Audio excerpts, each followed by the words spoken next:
Allez, venez voir mon château. Je l'ai loué pour la journée. Ça me rapporte beaucoup d'argent. Non, c'est faux. Alors, si tu avais créé une œuvre lourde, ça serait laquelle? Vous me suivez? Il y en a une qui m'a marqué, c'était le radeau de la Méduse, que je trouve assez fantastique. Là, je vais vous emmener là où se passe le fameux cocktail, ou en tout cas le début du cocktail d'ailleurs. Je crois qu'ils sont en train de tourner, je sais pas si on peut trop y aller.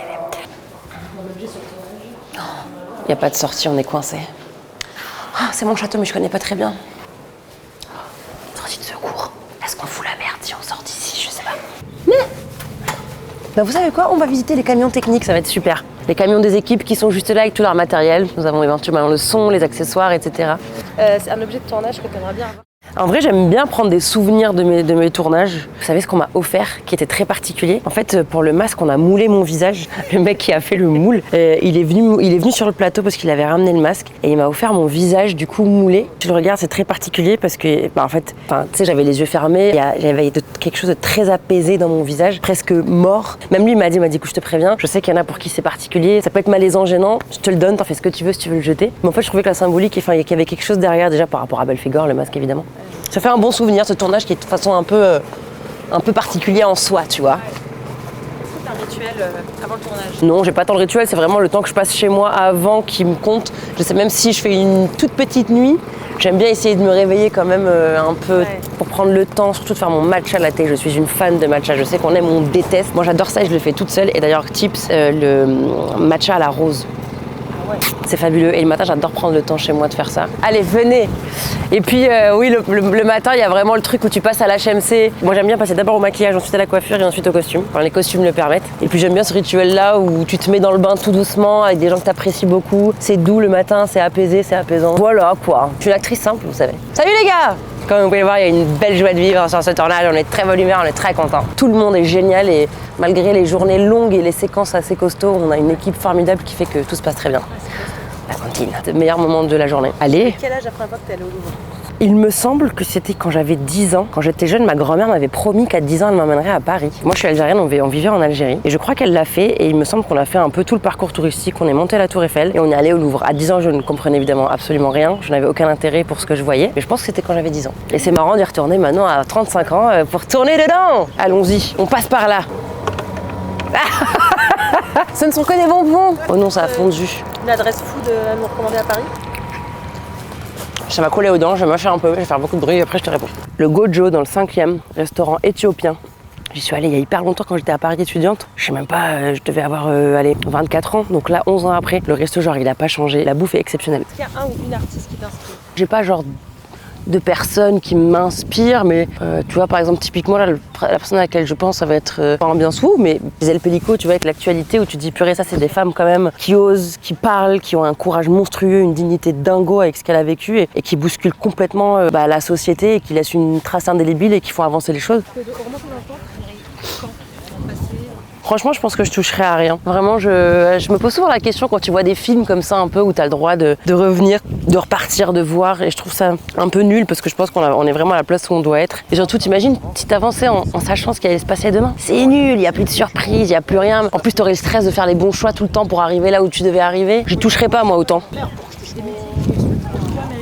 Dans le cinéma par exemple, c'est extrêmement injuste parce que c'est évidemment toujours les acteurs que tu mets vachement en avant. Et en fait, bon, le réal encore ça va, des fois il arrive à trouver sa place, les scénaristes aussi. Mais en fait, les gens se rendent pas compte que sur un plateau de tournage, on est une cinquantaine. Tu vois, genre les accessoiristes, c'est de la folie. Les décors, dites-vous qu'il n'y a aucun décor qui existe par lui-même en fait. Tout est travaillé, tout est étudié, tout est pensé, tout est prévu. Et là récemment, j'en parlais je crois hier, un métier que je trouve exceptionnel, surtout là avec les décors qu'on a sur Belphégor, c'est les repéreurs. Tu te dis mais comment ils ont trouvé ça? J'ai un exemple où on a tourné dans des espèces de sous-sols extrêmement étroits avec plein de tuyaux où vraiment genre il y a une personne qui passait. C'était hyper glauque, c'était hyper angoissant, mais en même temps il y avait quelque chose vraiment de cinématographique et esthétique dans ça. Je dis mais alors par contre qu'on m'explique comment tu trouves ça en fait. Et savoir que c'est un coup de bol où en fait je crois que la personne qui aurait dû faire visiter les lieux était pas disponible donc quelqu'un l'a remplacé et ce quelqu'un était genre le seul à connaître les sous-sols de trucs. Je lui ai dit bon ok il y a un peu de chance mais quand même le travail de repéreur on n'en parle jamais quoi alors que c'est hyper important pour avoir des décors grandioses, impressionnants maintenant qui marche bien, quoi. T'avais le rôle,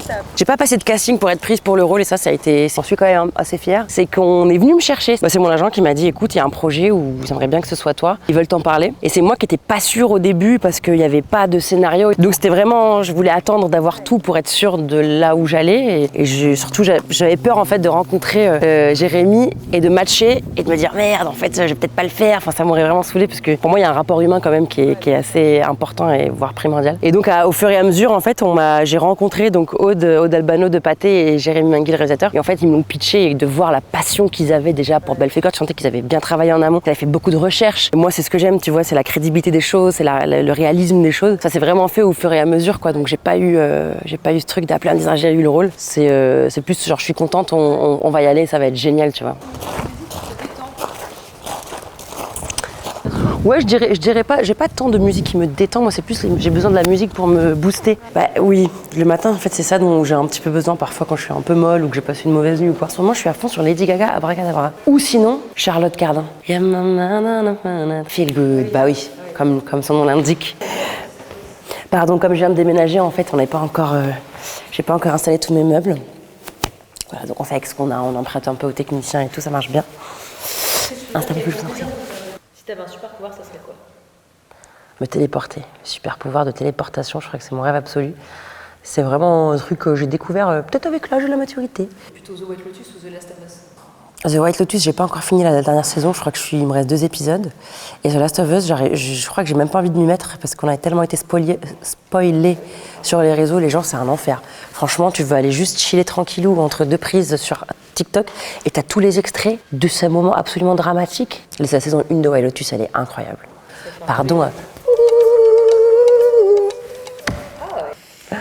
Dernière question. La première chose que tu feras après la fin du tournage? La vérité, mon rêve, c'est juste de partir en vacances, d'aller à la campagne, prendre mon chien, ma voiture, me trouver une petite maison de campagne près d'une rivière et aller chiller là-bas. Sauf que je dois déménager. Donc là, je commence à faire mes cartons et du coup, la première chose que je vais faire, malheureusement, ce sera un déménagement le week-end. Mais du coup, pour une vie un peu plus rurale, quoi. Je serai un peu dans la campagne, donc pas mal.